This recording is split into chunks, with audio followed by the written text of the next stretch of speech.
My name is Josie Melendez, and I am the founder of the Film Posers podcast. And yeah, that's a little bit just of me. I also write for CherryPicks, of course. I'm a contributor, and a couple of other works, Film Talk, Mad and Raving, just a lot of stuff on the internet. And that's a little bit about me. Hi, I would like to go next. My name is Sucharita. I am coming to you from Mumbai, India, where it is nighttime. So good evening.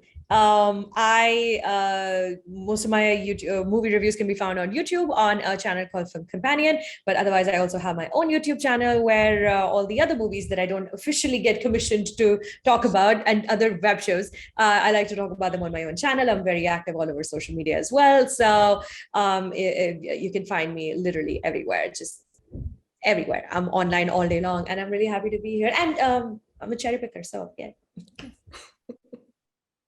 Hi, my name is Randy Jones. I'm a non-binary film journalist from New York City.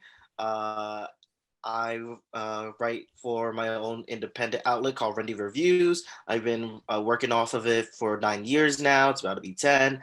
And we just pivoted to video, and that's our primary focus for now. So like Randy Reviews on YouTube, where yeah, I write and review the latest in film and television. I'm also a contributor to Cherry Pickers as well. As I'm also a member and such. And yeah, that's all about me. Yeah. Lovely. This is really nice. So both of you are in the United States of America right now. Which cities are you in right now, both of you? So I'm from Puerto Rico, but I moved to New York, so I'm here with Randy. American pop culture, American cinema, American TV shows now are in every home. Everyone has all the subscriptions to everything, and we're watching and reading and following, what's happening with the Golden Globes, what's happening with Squid Game now. I mean, even though it's not an American show at all, but before that, what happened with Bridgerton, the way that blew up. As a professional film critic as well, not just as a person who consumes popular culture, but as a professional film critic, that is a big, big, big part of my life. Just wanted to throw that in there. Now, considering United States pop culture is so influential, because also growing up in Puerto Rico, most of what we consumed was United States, like TV and cinema over our own. So it's very interesting how we're seeing a shift of that industry trying to represent the rest of the world, which I think was a long time coming since they're so influential. What are your thoughts about that and the direction that everything's going now, especially yesterday with Eternals, where everyone was celebrating it for its diversity, and how I think it was Kumai Nanjiani who mentioned that it's a film that looks like the world, because why aren't eternal beings going to look like the world? They can't all be white. So like, what are your thoughts about that? I mean, to see Kumail Nanjiani walk the red carpet in a purple sherwani, the outfit he was wearing, is such an important cultural moment, because he is well on his way to become a mega movie star. This being his first big movie role, and the fact that this is how he chooses to do it. He's not wearing a tuxedo, but he's wearing his traditional clothes. And I haven't had the opportunity to watch the movie yet because we've not had any special shows here as yet. I can't wait to watch. It's kind of like what, Shang-Chi, even though I'm Asian, but I'm not Shang-Chi Asian. I'm not of Korean lineage or Chinese lineage. And to watch that film was such an incredible experience, to see superheroes that do not look like, Captain America. So Eternals is such a great step forward. Randy, contributing to this conversation.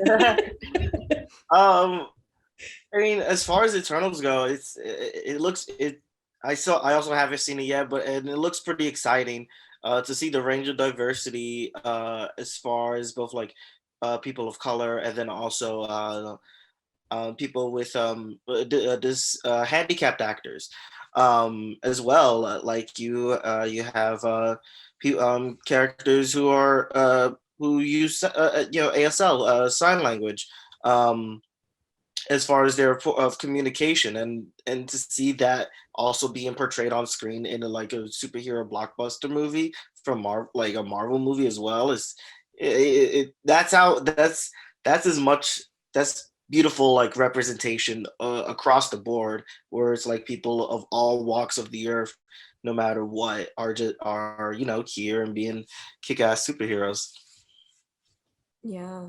And in terms of accessibility, when films like this happen, especially, you've noticed that a lot of times critics of color and women and non-binary reviewers get left out of the conversation, and usually priority is given to more influential voices. What do you hope for in the future when it comes to like celebrating films like this and this diversity in terms of being a critic? Randy? Um, it's pretty tough because it's always a pendulum swing. Like I like for my personal experience, sometimes I'm one of the first, like first of the first who get access to a ton of different upcoming blockbuster movies and seeing them like many months beforehand, and then at other times when it comes for the more mainstream, I'm in the second wave, so a lot of film critics in New York yesterday got to watch Eternals. I don't get to see it next week. Josie doesn't get to see it until next week, uh, and it's exhausting having to play the game of which way, like how much my voice matters and how much, well, as far as like perception from publicists, from studios, and whatnot, to be so picky towards different critics and who they write for, because it's all about who you write for and who are you assigned by, outside of just you being having as much year like skin game, being as seasoned as many other critics. Like I've been doing this for nearly a decade, and I've seen so many other people, in the same, in the same boat as me, go up the ranks higher with the outlets that they create.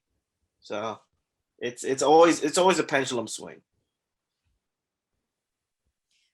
Here in India, I primarily write about Hindi cinema because Indian cinema is not just Hindi cinema. Indian cinema is many languages. There's Malayalam and there's Kannada and all South Indian languages. There's Bengali and North Indian Punjabi languages as well. So I primarily write about Hindi cinema and American cinema. And in my immediate circle of film critics, writers, cultural commentators, overwhelming number of voices are cisgendered straight men, just dudes, an overwhelming number of them. So every single time there is something that is problematic that I point out in a movie review of mine, and because I'm on video, it travels faster.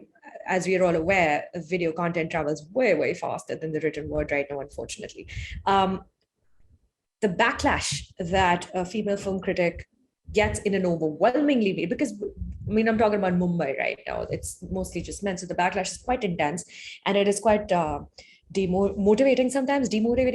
Sometimes you just want to never crawl out of bed again, because they come at you on Twitter. And like I said in the beginning of this, I'm very active on social media. It's really like it's connected to me like a drip. I'm always connected to the internet, and they come at you and they find your profiles everywhere, and it can get really hard. But then you think of international examples, like, well, Pauline Kael, for example, right here, right?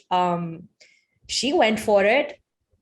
She said what she had to, and you just kind of march on. And I have been doing this for about 6 years now, give or take, because before that I was on radio, so I was on air, so I was just a voice, I wasn't a face, but I've been a face for the past 6 years or so. and India is also as a nation going through a lot of political upheaval, a lot of turmoil, a lot of changes in popular culture, and everything. It's a really crucial time, I believe, right now to be a dissenting voice, not just in every field, really, and to really make people understand the role that cinema plays in uh, laying down the rules of how society functions, in changing those rules, in altering them, in impacting them, in the way we deal with women, in the way we deal with non-binary people, in the way we deal with minorities. um, and I feel that as a film critic, more and more I feel uh, like I need to be so much more aware than even I am right now when I'm talking about cinema. Sorry, that was a very long-winded answer. No, you're fine. I love hearing you speak. Just say that was You can beautiful. tell how much you care about this and how much you want things to move in the right direction for everybody. It's crucial because um, we produce a lot of cinema, a lot. Some of it travels internationally as well, but most of it is for Indian consumption, primarily for Indian consumption. We're not making the Shang-Chi and the Legend of Ten Rings that is for global, that is specifically designed for a global audience, an American audience, yes, but also the rest of the world. It's designed to keep that the audience in mind. Here are primarily our films are designed to keep the Indian audience in mind. And it is, for me personally, very crucial to keep reminding people which movies are pandering and which movies and which web shows and other things that people are creating are trying to encourage conversations and discourse and uh, moving popular culture ahead. So it's not just about writing about how good or bad or how mediocre a film is anymore, especially here for me in India. There's so much to it that I try to build into that 5-minute video or those 1,000 words that I'm writing. I'm so excited to watch Eternals. I can't deal. Yesterday had me hyped. I can't deal. Chloe Zhao. Oh my God. Have you all watched Dead Pigs? I am not. No, wait, no. Dead Pigs is Kathy Ann. I'm sorry. I meant to say Songs My Brothers Taught Me. No. Sorry, I got the two movies confused. I want to watch her entire filmography, not just Nomadland, because that's what introduced me to her, of course. But yeah, I love her. Songs My Brothers Taught Me is Nomadland Light. It's so good. It's so good. I only watched The Rider and Nomadland, and yeah, just like I can't even think of Eternals as a Marvel movie. Like it's just for me, it's a Chloe Zhao joint, you know. She's definitely bringing something new. It sounds like it's something different, which was what a lot of people were saying with Dune. So I'm excited that that's the same conversation we're having with Eternals. But actually, Sucharita, you mentioned something very important earlier, which was Twitter and how people can find you quickly. And as people of color, and especially women and non-binary, Twitter can be kind of a hostile environment at times. So just wanted to talk about self-care as a critic of color. How do you practice self-care in that situation, in that space, and in that professional environment? And what recommendations would you give for other people of color that want to get into criticism? That's a really great question, because I don't think that we talk about this enough, what film critics are doing when we're not writing and when we're not sharing our thoughts. Randy, do you want to take that first? I'm terrible at that. I hardly practice self-care as far as Twitter goes, because like it's become such an intricate part of my routine. You know, even when I'm writing as well, like it takes away from my attention span while I am writing, because it's just Twitter's just always there, and it's hard to get into the motion of staying away from it enough to make sure that you're not like yes, it's nice to be in on the loop with whatever news of entertainment that goes ever so often, but then it comes to a point where like you get more self-conscious about your interactions, like how your tweets are doing, how the work that you're putting out there is doing, especially if you're writing something from your own brand. You get really self-conscious of like your own analytics, and then other people would DM you, like this happened to me a few days ago where it was like 1 a.m. I just posted my review of Halloween Kills onto Rotten Tomatoes and IMDb. And I told myself, okay, I'm not gonna post this on Twitter until like tomorrow morning. I woke up at like 6 a.m. to a DM by a random person, and they went on like an entire long-winded tangent, insulting me, misgendering me, and then also and even also going to the extent of saying like trying to point out how many followers I have, and yet no, I get little to no interactions. And it did mess with me for a little bit because well, 6 a.m. It's like the morning times. You're very vulnerable. It caught me at a very vulnerable state. But then I just like after like publicizing it a little bit, because a part of it I did find as funny because it was all for Halloween Kills, and I didn't even publicize the review itself. It did get to me like for a little bit. So Yeah. Twitter is a crazy hexscape to navigate through.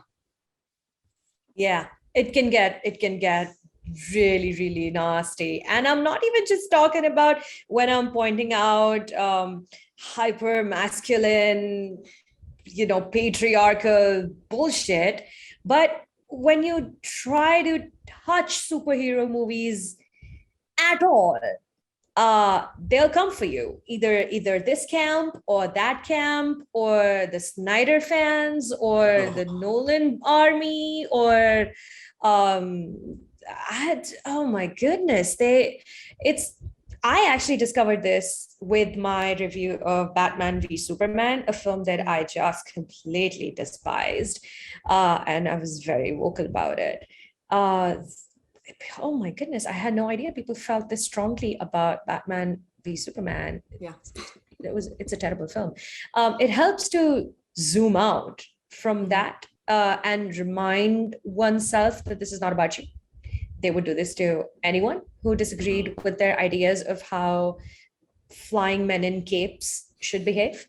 Um, I'm so sorry, but whatever. I'm Team Scorsese, but He's right. he's not wrong. Anyway, so, and then the Harry Potter fandom will come for you if you say that the second Fantastic Beasts movie was crap. They'll come for you. Really? What do you Where? know? I have not seen it. Like nearly everybody that I know, even when like reviews came out, we all kind of unanimously went, "Oh yeah, no, this is toxic. This is a garbage movie." And this was around the same time that J.K. Rowling was coming out as a turf and everything. And now that since like there's a third movie coming in April, nobody hardly it's not making any noise. Nobody, like, we're all just Harry Pottered out.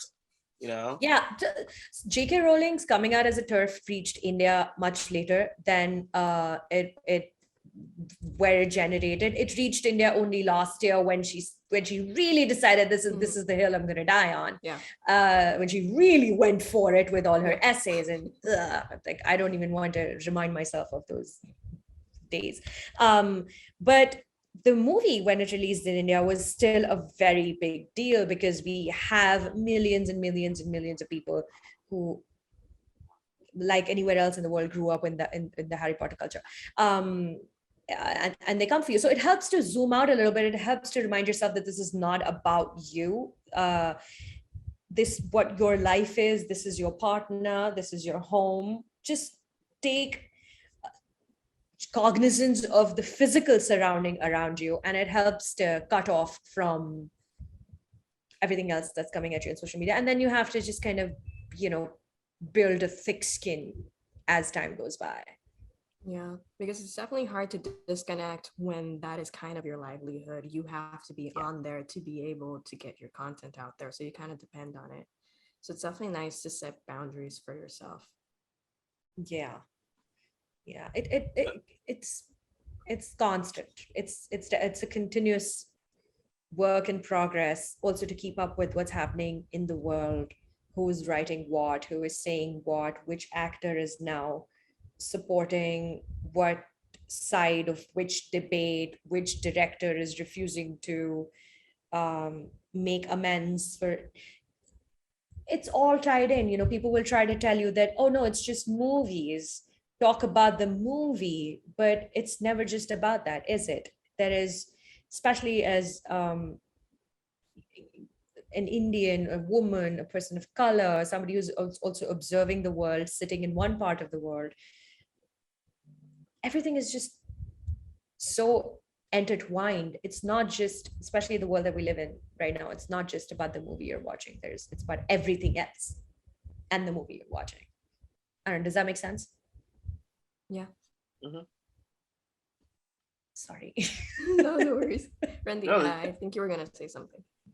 I was gonna say, like, there's a lot of areas that contribute into what makes a film good or not, outside of just like the technical aspects or the content as well. It's, how a writer or filmmaker navigates that point of storytelling, and do they handle whatever subject they're tackling with care, or from a familiar standpoint, or doing something bold that's artistic and is enough to make, between a broad audience, or even personalized to you.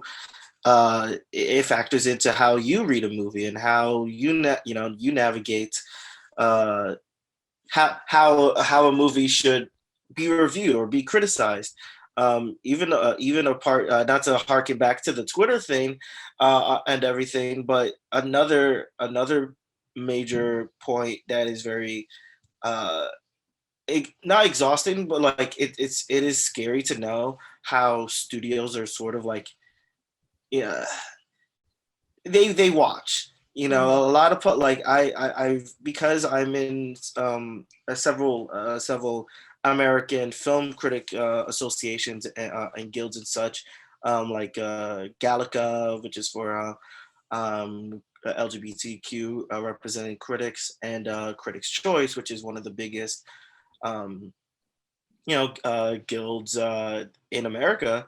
A lot of publicists really make sure to, in order to get like enough thumbs up from voters and stuff, they kind of go like, if you're very vocal on Twitter and whatnot, they look at whatever you're doing, and that also contributes into them being like lenient, like either lenient or restrained for you sending, for you to send a movie, even though send a movie to you that's like high profiled, that's like getting a lot of award buzz. And even if you're part of like all these highly esteemed guilds, you still can be one of like the odd ones out, because they just, it's how they perceive you, even though you're just being vocal, you're airing your opinions, or you're cracking jokes, that are not harmful towards a movie's reputation and such.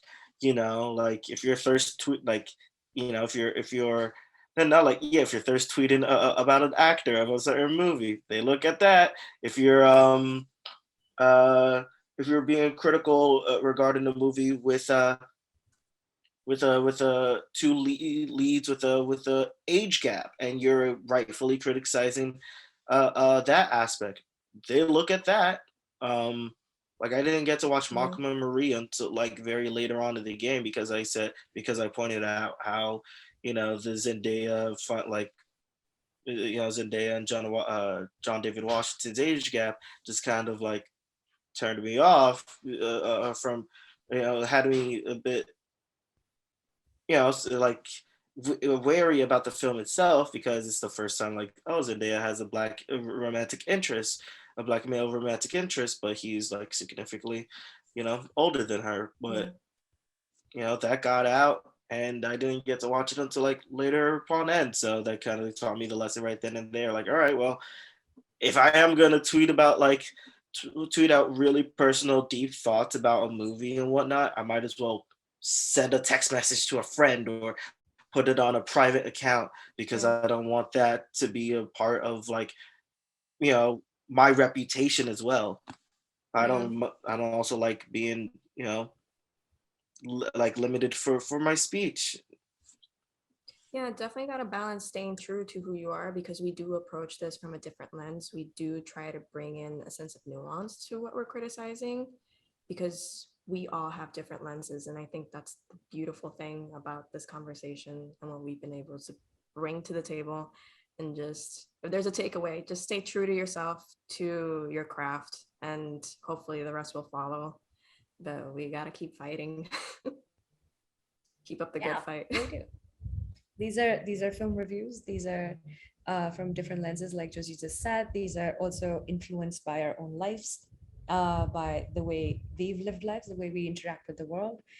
These are not news pieces. So find the film critics, and for the people who are watching, and who are interested in the craft of writing on cinema, find film critics that you think represent your voice or your interests, and help translate the language of cinema in a way that affects you, impacts you, that you understand, and helps your life, helps you make more informed decisions, and keep finding newer film critics constantly. Yeah. There's so many of us.